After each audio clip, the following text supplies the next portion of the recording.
30 ya dari 34 bakat yang kita bahas di talent mapping. Jadi bakat konsistensi ini masuk dalam striving, di mana bakat konsistensi ini dimiliki oleh orang-orang yang senang dengan keadilan, atau bagi mereka keadilan itu sangat penting. Sehingga konsistensi ini sebenarnya bukan terkait pada seperti orang disiplin. Disiplin apa istilahnya lebih ke jadwal gitu. Kalau konsistensi itu sebenarnya lebih ke arah konsisten dalam menilai bahwa dia itu cara pikirnya objektif atau menilai secara objektif. Kalau melihat satu masalah atau dia memperlakukan seseorang, dia memperlakukan secara objektif, bukan subjektif. Kalau subjektif kan berarti tergantung orangnya, dia akan melakukan treatment yang berbeda. Tapi karena dia objektif, dia hanya melihat pada apa yang lagi sedang dilakukan, tidak melihat orangnya. Dia tidak ada perasaan nggak enakan apabila dia memperlakukan seseorang itu mungkin terpaksa harus tegas gitu ya. Jadi kalau kata orang konsistensi ini saklek lah dalam menilai sesuatu itu jujur, sangat jujur. Dia sedang memperlakukan semua dengan adil, memperlakukan semua sama dengan istilahnya dia buat seadil mungkin. Nah, salah satu aspeknya dia juga orangnya sangat jujur. Dia dalam menilai sesuatu, kalau bagus dia bilang bagus, kalau jelek dia bilang jelek. Dia tidak bisa misalnya bilang menilai seseorang itu bagus padahal aslinya jelek, tapi karena dia dekat sama orang itu dia nggak enak gitu untuk bilang itu jelek. Enggak, dia kalau orang itu hasilnya itu jelek, walaupun itu sahabat dia tetap akan bilang jelek. Sehingga dia sangat bagus dalam menilai. Dalam menilai dia akan sangat objektif. Tidak ada perasaan bagi dia tidak enak gitu memberi sesuatu informasi yang mungkin tidak menyenangkan bagi temannya. Nah, memang ini jadinya orang-orang konsistensi ini sangat bagus untuk dijadikan istilahnya penilai yang jujur ya. Jadi kalau dimintain pendapat, pasti pendapatnya itu valid gitu karena dia objektif dalam melihat. Gitu. Nah, ini sangat penting untuk beberapa peran karena kebalikannya orang konsistensi adalah orang yang subjektif, yang sering membeda-bedakan orang, yang dalam melihat sesuatu itu tidak melihat apa yang dilihatnya, tapi melihat siapa di belakangnya, sehingga dia terpengaruh atau ada rasa nggak enak. Kalau dia udah sedek sama satu orang, dia nggak enak tuh memberi penilaian yang buruk. Nah, bayangkan kalau itu adalah orang auditor atau penilai, itu akan hasilnya akan tidak adil, hasilnya akan tidak benar, gitu. Karena orang-orang itu tidak enakan.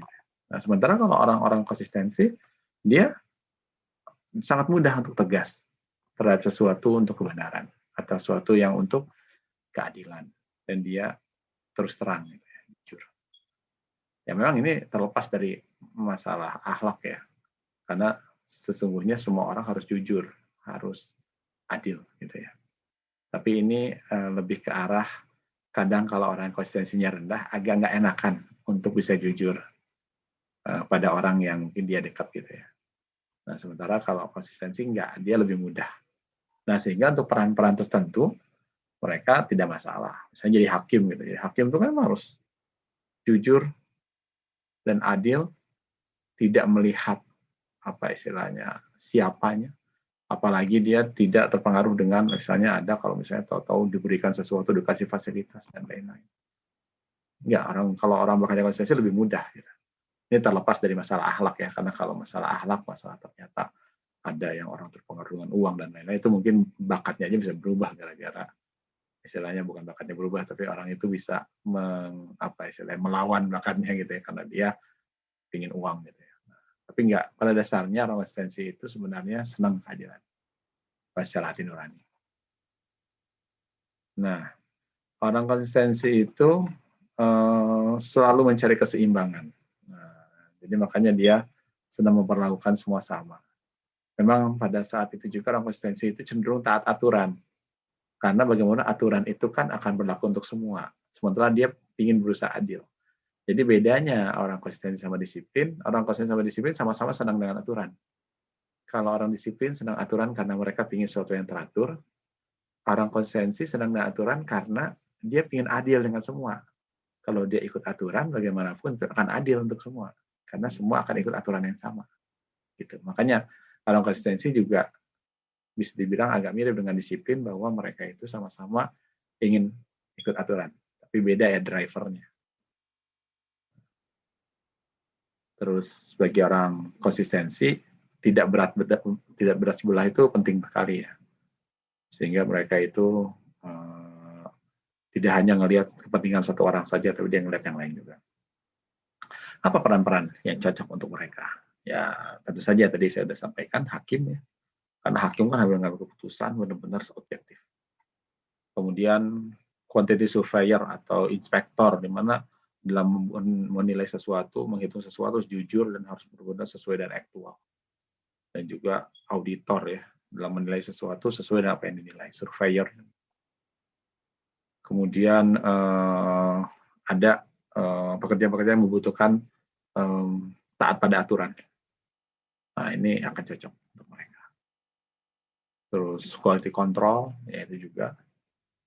Dan juga tadi ya, kadang-kadang sebagai leader pun jelas ya, kita harus memperlakukan anak buah dengan adil. Nah, sehingga seorang pemimpin juga bagus kalau punya konsistensi.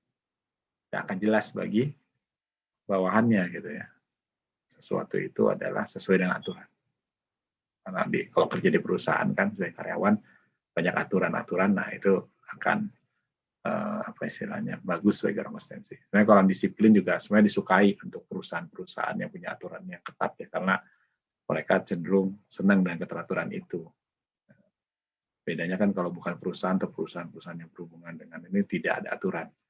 Nah, kalau konsistensi senang dengan aturan juga karena dia tahu adanya aturan itu membuat dia bisa adil dengan yang lain. Nah, itu tentang konsistensi.